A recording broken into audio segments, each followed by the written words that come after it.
Hola amigos de Sportstream, bienvenidos a los titulares del día de hoy.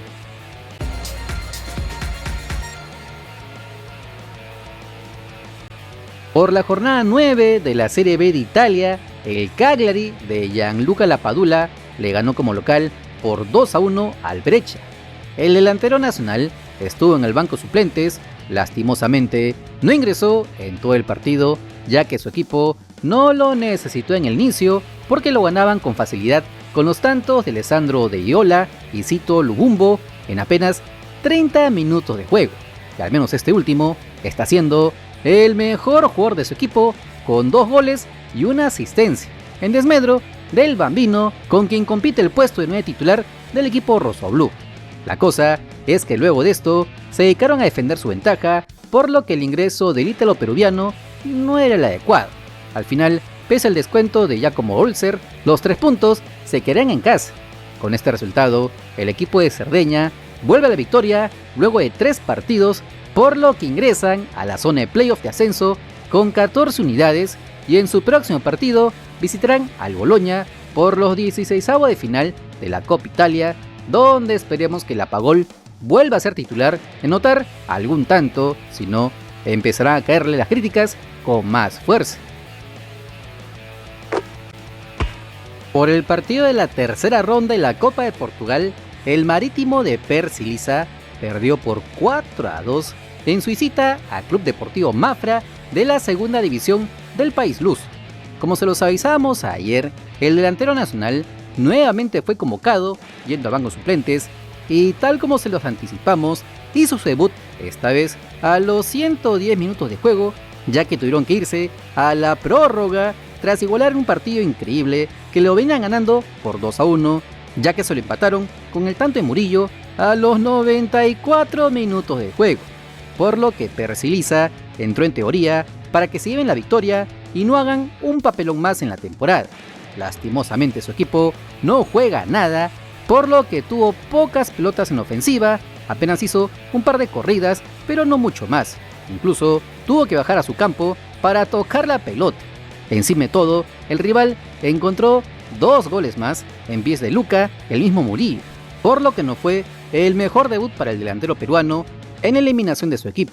En su próximo partido, el equipo verde y rojo deberá recibir al Arouca el 23 de octubre por la Primera Liga de Portugal, donde aún buscan su primera victoria del año en pos de no descender a fin de temporada. Y las novedades en el Deportivo Municipal podrían llegar antes de que termine el campeonato.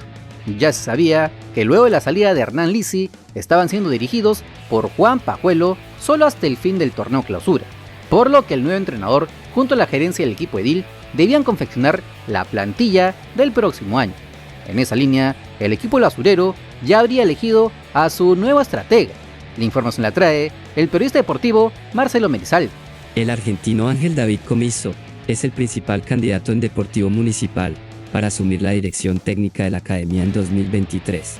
Como se recuerda, Ángel David Comiso, en su paso por el fútbol peruano, fue campeón con Universitario de Deportes en el 2013 y ganó el torneo Apertura del 2020, aunque salió por la puerta de atrás en el 2021.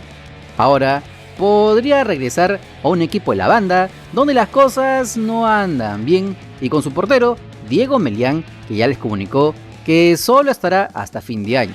Encima de todo, se pudo conocer que la Comisión de Licencias de la Federación Peruana de Fútbol le restó 3 puntos en la tabla acumulada. Así lo afirmó el periodista deportivo Gustavo Peralta. Veremos entonces cómo acaba el campeonato el Deportivo Municipal, que fue de más a menos en este 2022.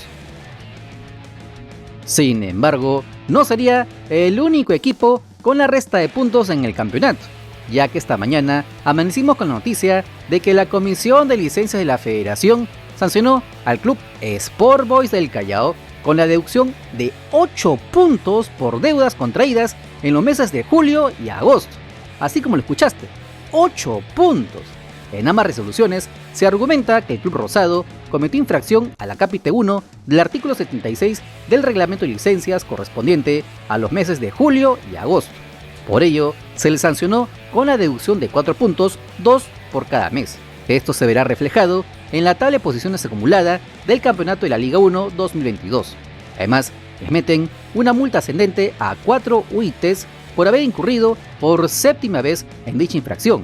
Ante esta dura medida de la Comisión de Licencias, el equipo porteño tendría ahora 24 puntos en la tabla acumulada, a uno solo de la zona de revalidación, aunque otros dicen que ya estaría en esa zona. La cosa es que a partir de ahora, el Boys sí se mete de lleno a la pelea por no descender, y lo peor de todo es que solo jugarán 3 partidos más. Hoy, frente al Sporting Cristal, la siguiente semana en Arequipa contra el Melgar, descansarán la penúltima fecha y cierran en Huancayo como en el 2019, muy seguramente peleando por no bajar a Liga 2. Increíble lo del equipo del Callao esta semana, que inició con las tristes declaraciones del Chucho Chávez y los incentivos.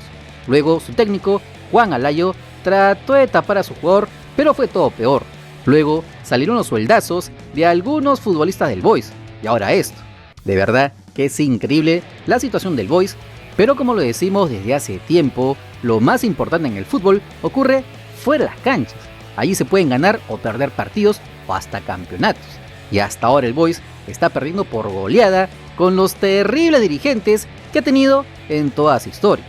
Por lo pronto, se conoció que la administración rosada presentará una apelación ya que las considera injustas, porque en su momento el club explicó las razones de fuerza mayor y de principios generales de derecho que no encontró pronunciamiento por parte de la Comisión de Licencias, lo cual sería una grave omisión según el club. Todo surge por el tema de la lentísima resolución del tribunal respecto al régimen deportivo excepcional, que según el equipo porteño sería un derecho adquirido por el club. La cosa está que arde en el puerto y veremos cómo salen los rosados hoy ante el Sporting Cristal. Y hablando del equipo rimense, las aguas en el puntero del torneo clausura están más calmas, con sus respectivas obligaciones, pero miran a todos desde arriba con más tranquilidad, con su racha de 24 partidos sin perder y los favoritos a ganar el campeonato junto al Melgar Arequipa. Es así que están también pensando en la próxima temporada, donde están a un solo empate de jugar la Copa Libertadores del 2023. En esa línea se pudo conocer del primer posible refuerzo del equipo celeste. La información la trae el periodista deportivo Franz Tamayo. Existe un acercamiento entre Sporting Cristal y Gaspar Gentilé. Aún nada concreto. En Tienda Celeste van a evaluar el caso de algunos refuerzos por el tema del cupo de extranjeros. Como se recuerda, el actual atacante del UTC Cajamarca termina contrato este año con el Gavilán norteño, por lo que su agente lo empezó a ofrecer a media Liga 1. Ya se sabe que su currículum fue presentado en Matute, Ate, Cusco y ahora La Florida. Y era de esperarse porque con sus 13 goles y 6 asistencias en este año es uno de los futbolistas más infravalorados del campeonato. Veremos dónde acaba jugando el buen extremo argentino de 27 años. Por lo pronto, el equipo dirigido por Roberto Mosquera se mide al Sport Boys del Callao esta tarde a partir de las 3:30 en el estadio Iván Elías Moreno, con la necesidad imperiosa de ganar para mantener la punta del campeonato, si no se exponen a que equipos como Alianza Lima o el mismo Melgar de Arequipa puedan arrebatarle la punta del torneo clausura. Ya sabes que si quieres estar enterado de las últimas novedades de nuestro balompié nacional, solo suscríbete al canal porque somos el canal del fútbol peruano. Si te gustó el video dale like, comparte, suscríbete con la campanita. Nos vemos en el siguiente video. ¡Chao!